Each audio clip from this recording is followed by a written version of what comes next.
She didn't fall. She didn't get sick. But Margaret, 74, looked in the mirror one morning and barely recognized herself. Her eyes, once bright, felt dull.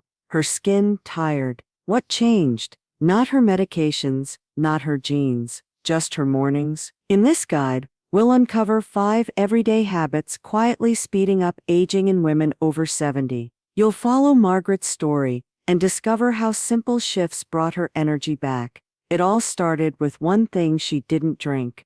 One, skipping morning hydration. Margaret always said her body woke up slow. She chalked it up to age. Her joints ached until late morning. Her head felt fuzzy, and her skin looked a little duller in the mirror than it used to. So each day she shuffled to the kitchen and poured her usual cup of tea. What she didn't realize, until much later, was that her tea wasn't helping her wake up. It was dehydrating her further. It was her granddaughter who noticed first. "Grandma," she said, watching Margaret rub her temples, "do you ever drink water in the morning?" Margaret blinked. "Well, no, I suppose not right away." Here's the hidden truth. After a full night's sleep, our bodies are naturally dehydrated. Especially in our 70s, the thirst signal dulls. Even when the body desperately needs water, we might not feel thirsty, but we're already running low. And when we start the day with only coffee or tea, both diuretics, it's like asking your garden to bloom while draining the hose. For women over 70, proper hydration can mean clearer thinking, smoother digestion, and even better skin elasticity, all subtle signals of vitality we deeply value. It's not vanity, it's visibility. Staying radiant is about staying present in our own skin. So what's a better start? Margaret began with a single glass of water, room temperature, with a squeeze of lemon. Nothing fancy, just a habit she could build. She kept the glass on her nightstand, ready before her feet even hit the floor, and over time she noticed the change. Her headaches faded, her mind felt sharper during her morning crossword, and her skin, while still carrying time's grace, felt a little more hers again. The trick isn't volume, it's consistency. Just 8-12 ounces of water before anything else. If plain water bores you, try slices of cucumber, mint leaves, or a touch of salt and lemon to help absorption. Herbal infusions count too, as long as they're not caffeinated. Hydration doesn't just feed the body, it tells your system, I care enough to nourish you first. 2. Emotional stillness is not always peaceful. Lying in bed too long. For years, Margaret treated her bed like a safe harbor. After her husband passed, she often found herself staying under the covers long after waking, not asleep, but not really awake either. Just there, wrapped in stillness. She told herself it was self-care, rest, a gentle start. But quietly, that stillness was stealing more than time. It was stealing momentum. I'd blink, and it would be 10:30. I hadn't eaten, hadn't moved, hadn't done a thing. Many women don't realize that lingering in bed post-wake can actually worsen physical stiffness, cloud our thinking, and heighten feelings of disconnection or loneliness. The longer we delay movement, the more cortisol, our stress hormone, has room to rise unchecked. Our minds spiral, our bodies stall, and mornings turn into a blur. It wasn't until a grief counselor suggested something called the 3-minute rule that Margaret saw a shift. "You don't need to run a marathon," the counselor said gently. "You just need to stand up and move, even a little." So Margaret made a deal with herself. No matter how heavy the day felt, she'd put her feet on the floor and take 3 minutes to move, even if it was just pacing the hallway, stretching her arms, or pulling open the curtains. Just enough to remind her body it was daytime, and she had some say in how it started. Soon those 3 minutes became 10, then 15, then a full walk to the mailbox and back. The stillness didn't leave her. It simply returned later, in the form of a more peaceful afternoon nap, or calm evening moment, the kind of stillness that restores, not robs. 3. The invisible breakfast trap. Margaret always loved toast. 2 slices, a little jam, maybe a cup of instant oatmeal. It was familiar, quick, and just enough to start the day. But it wasn't until a routine doctor's visit that she learned her muscles were shrinking faster than they should. You're not getting enough protein, her doctor told her. And at your age, it matters more in the morning. Why? Because women over 70 experience a natural decline in muscle mass, and without protein, especially in the early part of the day, we lose ground fast. That muscle loss doesn't just affect strength, it affects balance, metabolism, even how warm you feel in colder weather. And sugary breakfasts, like toast or cereal, spike and crash blood sugar, leaving us more tired and more likely to snack on things that don't serve us. Margaret had no desire to become a health nut, but she did want to stay independent, so she made tiny shifts. A boiled egg on whole grain toast instead of jam, Greek yogurt with a handful of walnuts instead of flavored cereal, peanut butter and banana slices on her toast when she wanted something sweet. None of it was exotic, none of it broke the bank, but all of it helped her feel fuller, steadier, and more alert through her morning routines. One morning, after changing her breakfast for just 2 weeks, she looked up from her book and realized she hadn't yawned once. I didn't know how tired I'd been, she whispered to herself. Sometimes, it's not about changing everything, it's about feeding the parts of you that still want to thrive. Margaret's mornings didn't change overnight, but these 3 gentle shifts gave her something she hadn't felt in a long time: ownership, and with that came a soft kind of joy, the kind that lives in your joints, your breath, your mirror. Which of these morning habits have you seen in your own routine? Share your thoughts, I'd love to hear your story. 4. Skipping morning stretch or body activation. Here's something Margaret used to say: I get out of bed like a folded chair, slow, stiff, and unwilling. It was half a joke, half a quiet truth. That creaky feeling in the knees, the shoulder that needs a little coaxing before the cardigan slips on. For many women over 70, stiffness isn't just a nuisance, it feels like a shrinking of freedom. Movements become smaller, steps become shorter, and before we realize it, we start organizing our days around discomfort. But here's what changed Margaret's mornings. A friend from her walking group handed her a single printed sheet with 5 basic stretches. Try these before you pour your tea, she said. At first Margaret scoffed. I'm not a gymnast, she chuckled, but she tried. A shoulder roll here, an ankle circle there, a spine twist while still in bed. The entire thing took 5 minutes. That one act, a short, gentle wake-up for the body, transformed her day. Less hobbling, more gliding, less rubbing knees at the sink, more pausing in the garden without fidgeting. Why it matters emotionally: because motion is memory. The ability to reach, turn, lift, or tie your own shoes is more than convenience. It's independence, confidence, dignity. Stretching reminds the body, you're still here, you still move. You don't need fancy routines. Try 3 of these before breakfast. Roll your shoulders backward 10 times, stretch your arms overhead, and gently lean side to side. Sit at the edge of the bed, and do gentle ankle circles. If you like, follow along with a simple YouTube video while the kettle boils. That's what Margaret does now. She plays soft jazz, stretches to the rhythm, and says it feels like tuning herself up. 5. Rushing into the day without setting an intention. Some mornings, the rush is silent, not loud or chaotic, but a quiet flood of to-dos. The email to check, the laundry to move, the pills to organize, the doctor to call. And without realizing it, the day's weight arrives before the toast is buttered.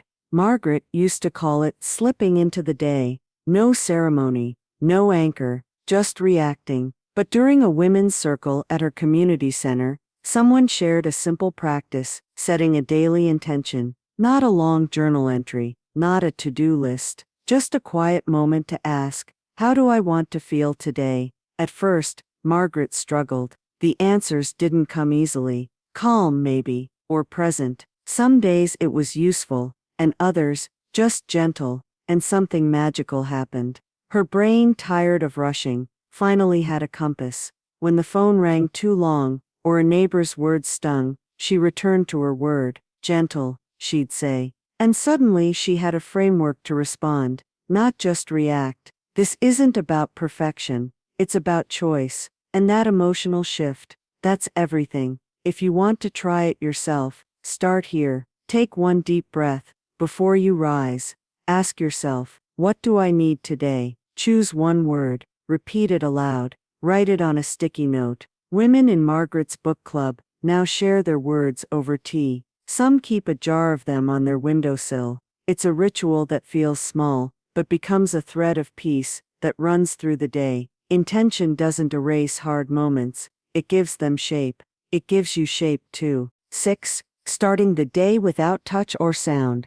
There's something quiet and painful that we don't talk about enough as women age. The absence of touch, not just romantic touch, but the casual grounding comfort of a hand on your shoulder, a brush of skin during breakfast conversation, the warm clasp of fingers around yours.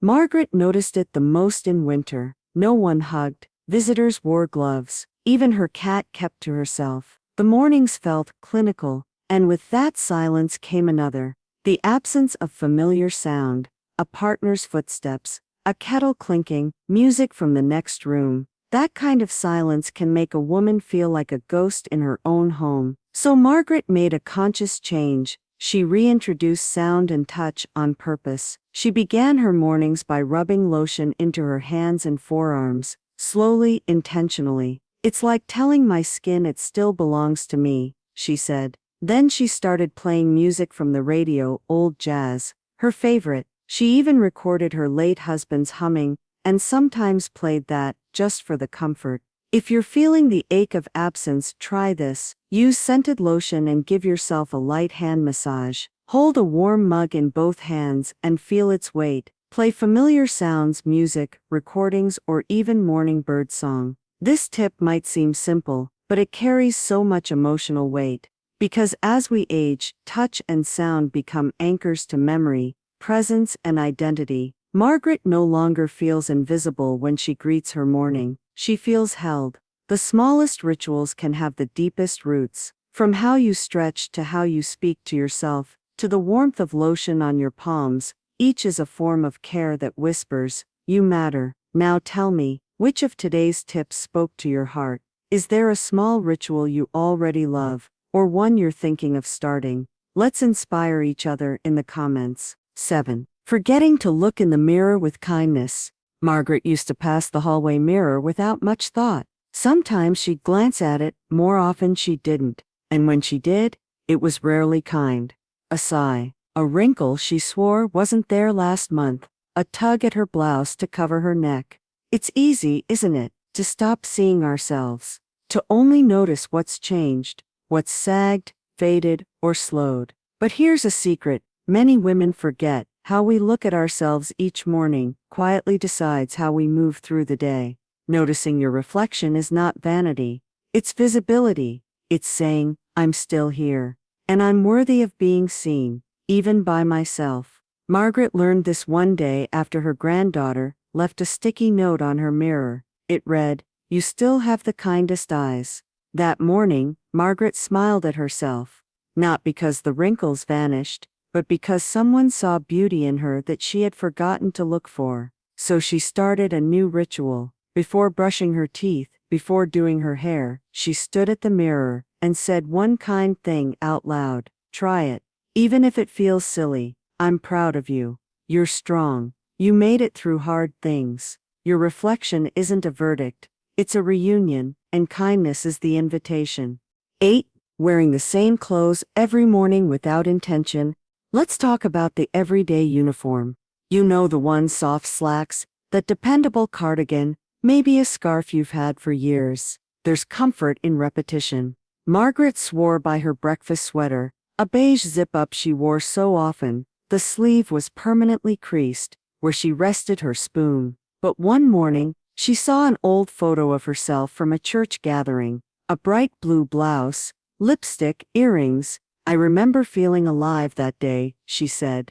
It wasn't about impressing anyone. It was about waking up and choosing how she showed up in the world. Here's what many women don't realize. Clothing sends messages inward, not just outward. When we reach for the same clothes every day without intention, we stop checking in with ourselves. We stop asking, who am I today? How do I want to feel? So Margaret made a gentle shift. She created what she called her morning joy corner, just one small section of her closet, with 3-5 outfits that made her feel good: a colorful scarf, a blouse with a story, jewelry from a friend, even if she wasn't going anywhere, because when she dressed with care, her day followed suit. Try it. Lay something out the night before that makes you smile. You're not dressing for an audience, you're dressing for yourself. 9. Ending the morning without celebration. Now this one might surprise you, because it's about the end of the morning. See, we often talk about starting the day right, but we forget to honor the fact that getting through the morning, especially as we age, is a victory in itself. Margaret used to feel like her mornings just blurred into her afternoons. Breakfast, meds, a bit of reading, then suddenly it was 2 p.m., and she barely felt present at all. So she created a ritual, a morning close. It wasn't elaborate, just a moment where she'd sit, take a sip of water, and ask herself, what went well this morning? Some days it was, I stretched before tea. Other days I wore the blouse he always loved, and sometimes I didn't rush. It became a pause of self-respect. Behavioral psychologists say we're more likely to repeat habits that are acknowledged and rewarded. So by noticing her efforts, no matter how small, Margaret encouraged herself to keep showing up. You can do this too. Keep a small notebook by your chair labeled, My Morning Wins. Write one sentence a day, even if it's, I got out of bed. Light a candle, play a favorite song, or just exhale with intention. Mornings are not just routines, they're returns to ourselves. And you, my friend, deserve a little applause. Margaret didn't reinvent herself with big gestures. She simply reclaimed the parts of her morning that had gone quiet. From how she sees herself in the mirror, to how she dresses, to how she closes the morning with care. It all adds up to something deeply powerful. And now, I'd love to hear from you. Which part of your morning feels the most sacred, or the most forgotten? Let's share in the comments, and build a morning ritual library, one gentle habit at a time. 10. Starting the day without purposeful movement. There's something comforting about slow mornings, the hush, the ease, the familiarity of not rushing anywhere. But for Margaret, that comfort quietly turned into stillness. Not restful stillness, but the kind that lingered a little too long. She'd finish her tea, fold the newspaper, and simply sit. For hours. It wasn't laziness, it was habit, and that's where it got tricky. Because what no one tells you is this: the body slows down faster when it isn't reminded to move. And when you're over 70, the cost of staying still is steeper than you think. Margaret realized this the day she nearly tripped over a doormat. She used to step over easily. It shook her. She wasn't weak, she was just out of practice. So she made a small promise. Do one thing each morning that asks the body to move on purpose, not for exercise, for aliveness. Some days it was sweeping the porch, other days dancing to one song barefoot in the living room. Once she just carried a plant from one window to another. Tiny, simple acts of movement, but each one gently reminded her body that she still had agency, and emotionally, that movement sparked energy, pride, even joy. Try this. Before breakfast, set a timer for 5 minutes. Move in any way that feels safe and satisfying. Stretch, sway, clean, walk, lift a laundry basket, or dance. You're not burning calories, you're building presence. Your body isn't just a vessel, it's a companion, and companions love to be invited along. 11. Not engaging the senses early in the day. Margaret didn't realize how quiet her mornings had become, not just sound-wise, but sense-wise. She used the same mug, ate the same soft toast, stared at the same wall. The scent of the room never changed. The colors dulled. The light, when it came, felt flat. She once said, it was like living in black and white. But then, at a craft fair, she bought a bar of lavender soap on a whim. The next morning, as she lathered her hands, something stirred.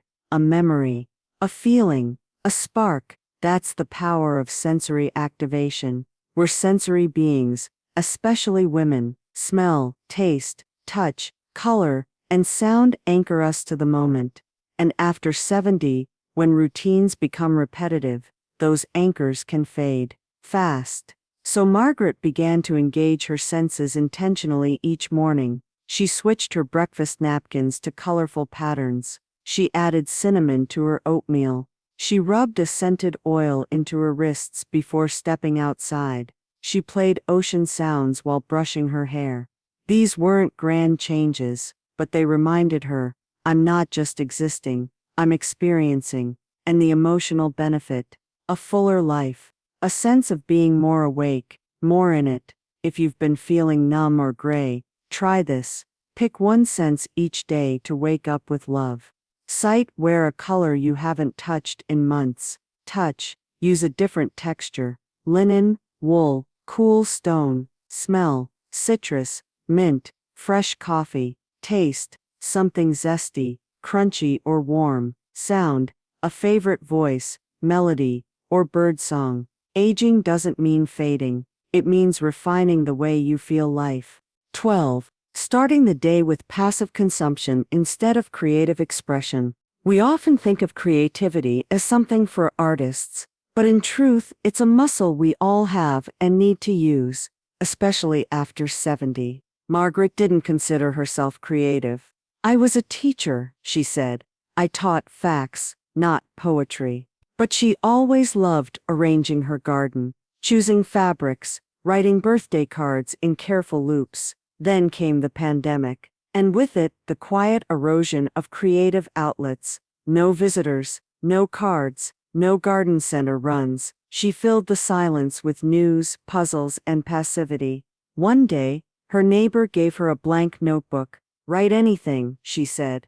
Even one sentence. Margaret did. The next morning, she wrote a line from a dream, then a memory, then a little list of things she missed. Without meaning to, she'd started creating again, and it changed how she felt, not just occupied, but engaged, like the inner part of her that still had stories to tell had been tapped on the shoulder. Creativity brings vitality. It doesn't need to be big. Write a haiku, arrange fruit on a plate with flair, doodle, hum, fold a napkin into something odd and delightful. The point isn't perfection, it's play. And when women over 70 play, they remember who they've always been, makers, carriers of beauty and emotion and story. Margaret didn't set out to reinvent her mornings. She simply began to reclaim them, through motion, through sensation, through creation. And it didn't just wake up her body, it woke up her.